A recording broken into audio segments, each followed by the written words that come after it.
జై శ్రీరామ్. నమస్తే దోస్తులు. ఏం లేదు కానీ ఇప్పుడు ఒక విషయం మాట్లాడలేదు. దేని గురించి అంటే ఇప్పుడు సర్పంచ్ ఎలక్షన్లు వచ్చినాయి, వార్డ్ మెంబర్స్ ఉన్నాయి. అయితే ఏమంటున్నారు అంటే కొంతమంది మేధావులు, అతి తెలివి మేధావులు, యువత రాజకీయాలకు రావాలి రావాలి అని అంటారు. అదే మరి ఇప్పుడు యువత రాజకీయాలకు వస్తుంటే ఏమంటారు అంటే అటు యువత బాలకాయ బచ్చకాయ వాళ్ళకేం తెలుస్తుంది, పెద్ద పెద్దలను గెలిపియాలి నాయకులను. మళ్ళీ నాయకులు ఎవర్రా? గదే దోతులు కట్టి పంచాయతీలు చెప్పి ఒక పంచాయతీ 6 నెలలు 3 నెలలు వేసి తాగడం తినడం, వాడి ఇంట్లో ఈయన కుంపల ఆన కుంపల మన్ను పోయాలి. వాడు పెద్ద మనిషి అయిపోయా. మరి చదువుకున్న యువకులు ఇంకెప్పుడు కావాలి చెప్పు రాజకీయాలకు? అతనేమో వానికి ఓటేసి దిక్కులు అయిపోయా.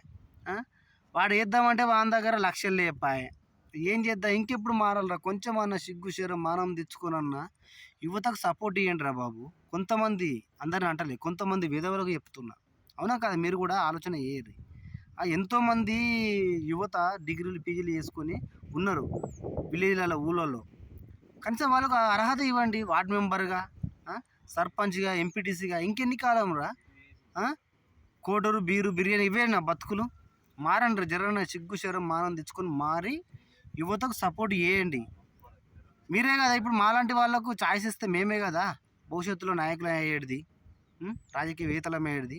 ఇంకెన్ని రోజులు రా పంచలు దోతులు కట్టుకొని బీడి బిచ్చం ఉద్దర కళ్ళు? ఇదా మీ బతుకు? కొంచెం మానం మర్యాద తెచ్చుకొని బతికి యువతకు సపోర్ట్ చేయండి. ఎవడో డబ్బులు ఇస్తుండు, వాడు 5 లక్షలు ఇస్తాడు, వీడు 5 లక్షలు ఇస్తాడు. ముఖ్యంగా కులాలను నమ్ముకోకుర్రా విధవుల్లారా. నీ వల్ల ఒక్క కులం నమ్ముకుంటే ఇంకోటి అమ్ముకోడు. అందులో అందరు ఉండరు కులాలల్లో, అర్థమవుతుందా? ఇజ్జత్కే సవాలు. వీడు పోతురు కదా, వాంతోడు పోతారు. జై హింద్, భారత్ మాతకి జై. అమ్ముడు పోకు మిత్రమా ఓటుకు. జై శ్రీరామ్.